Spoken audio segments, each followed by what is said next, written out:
Muchas gracias a los organizadores de este importante seminario.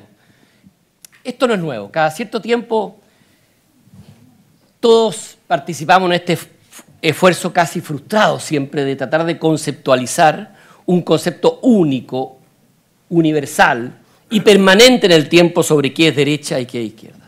Y yo, en mis años en la política, siempre he visto el mismo resultado. Siempre terminamos concluyendo que está superada la dualidad entre izquierda y derecha. Como tienen que haberlo dicho probablemente al término de la Guerra Fría, ahí se debió haber quedado, dicen algunos, la distinción entre izquierda y derecha, y probablemente en la Revolución Francesa también otros.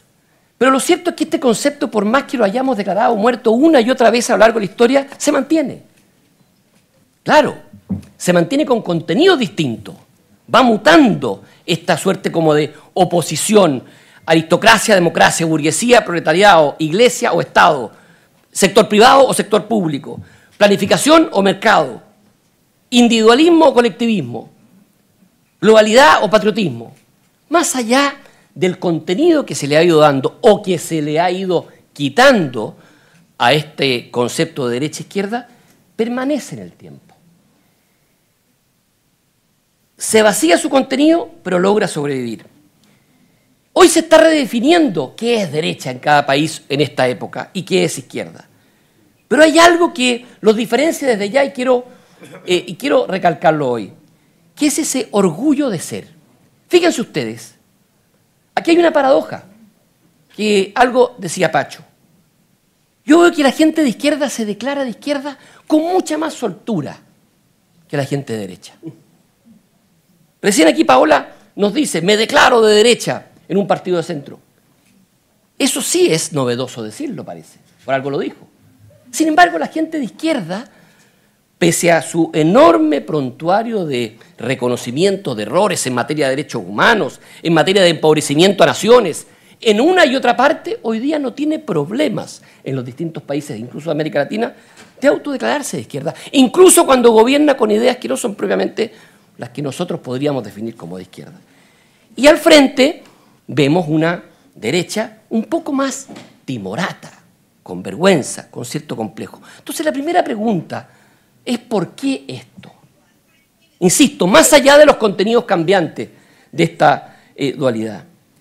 Yo creo que estamos acostumbrados, lo he visto en muchos países de América Latina, que la derecha es lo que la izquierda ha logrado hacer que sea, o ha logrado decir que es. Sin embargo, la izquierda se presenta con su relato que lo cambia en el tiempo y sin embargo logra ponerlo arriba de la mesa. Y claro, a la izquierda se le juzga mucho más de acuerdo a sus pretendidas intenciones que a la derecha, que por supuesto se le juzga de acuerdo a sus resultados. Y eso es muy difícil. Esa pelea nunca la vamos a ganar. Porque las intenciones del Che Guevara, las intenciones de Fidel Castro, siempre dan un espacio para ser mejores a los resultados de países por más exitosos que hayan sido en los últimos 20 o 30 años. Y creo que ahí no estamos dando el debate correcto en nuestros países. Piensen ustedes, la izquierda, a pesar de sus fracasos, que da para un seminario completo, ha logrado cambiar su discurso y, por supuesto, hoy día no están promoviendo su modelo económico que todos conocemos y que fracasó con la caída del muro de Berlín, pero sí han cambiado hacia el campo cultural, lo que se llama la batalla cultural, y ha encontrado ahí un sector político, la derecha muchas veces en nuestros países, mucho más ausente, más pasiva, más timorata, y reivindicando lo que son nuestros resultados económicos, que ciertamente son importantes más allá de los problemas que existen. Y esto no es un tema sino de números, ver cómo las economías libres en el mundo han sido más exitosas.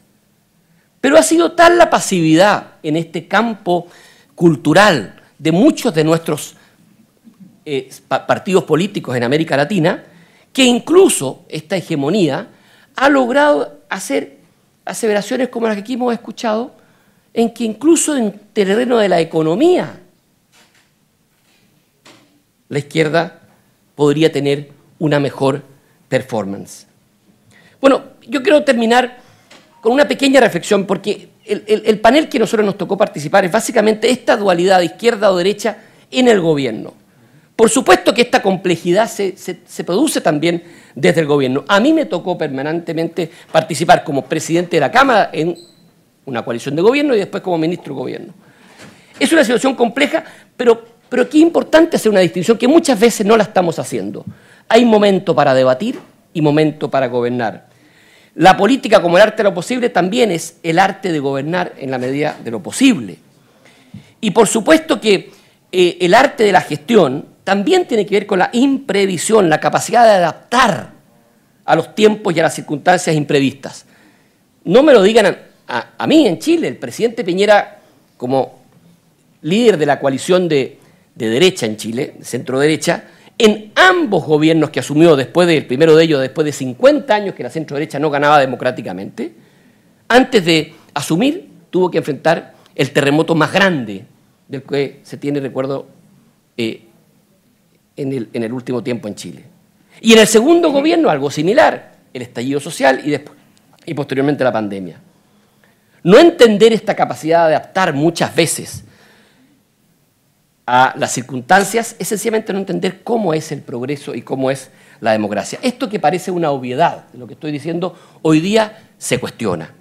Y se cuestiona peligrosamente para nuestra democracia.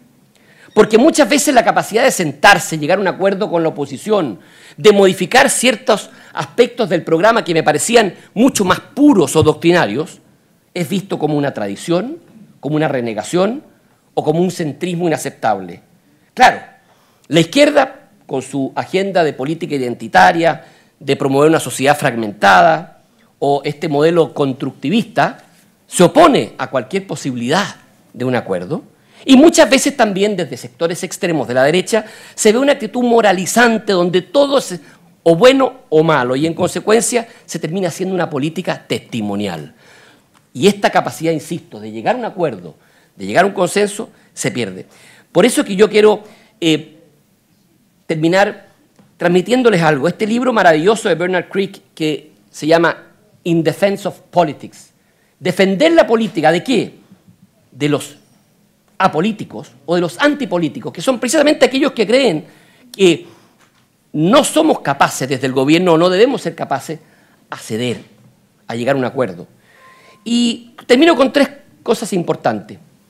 Cuando uno está en el gobierno y representa una idea política, por supuesto que la vocación de entendimiento es fundamental para gobernar, pero no es cualquier vocación de entendimiento. Yo me gustaría dejar 3 condiciones. Uno, en primer lugar, tiene que saber qué es cedible y qué no es cedible. Si finalmente creo que todo es negociable, pierdo el camino. Para saber qué es cedible y qué no es cedible, tuvimos un panel hace un rato atrás tremendamente importante. El mundo intelectual, la ratificación conceptual de nuestras ideas es clave tenerlas claro. Y en segundo lugar, no es lo mismo llegar a un acuerdo con la oposición desde el gobierno porque yo cedo algo, tolero algo que no es lo que yo creo por un bien mayor, que porque no tengo mayoría en el Congreso, tomo la bandera de la izquierda como si fuera la propia y la correcta. Eso que vemos mucho en nuestros países de América Latina, claro, me puede dar la coyuntura del momento, una encuesta a favor, pero es un tremendo error. Una cosa es llegar a un acuerdo que tolero por determinadas circunstancias políticas. Yo recuerdo que el primer proyecto de ley que tuvo que mandar el presidente Piñera después del terremoto fue un alza de impuestos. Claro, no faltaron quienes en ese minuto dijeron, mire, está renegando de su concepto de subir los impuestos. Habíamos tenido un terremoto y necesitábamos hacer una recaudación para reconstruir el país. No es lo mismo aquello que tomar una bandera de la izquierda como propia y decir que es la correcta. Y en tercer lugar, tampoco podemos pasarnos al otro extremo y transformarlo en una derecha pragmática, donde yo sencillamente estoy donde la encuesta dice. A veces hay que dar peleas desde el gobierno para ser derrotados. Hay que presentar proyectos que yo sé que se van a votar en contra porque estoy defendiendo una idea que me parece importante. Termino con una cosa. No olvidarse que cuando los vientos, cuando la corriente de moda lleva a los países, a los pueblos, a las regiones, a la política, a la polarización, a los extremos, la moderación no es cobardía, no es ser amarillo, es fortaleza y es ser valiente. Muchas gracias.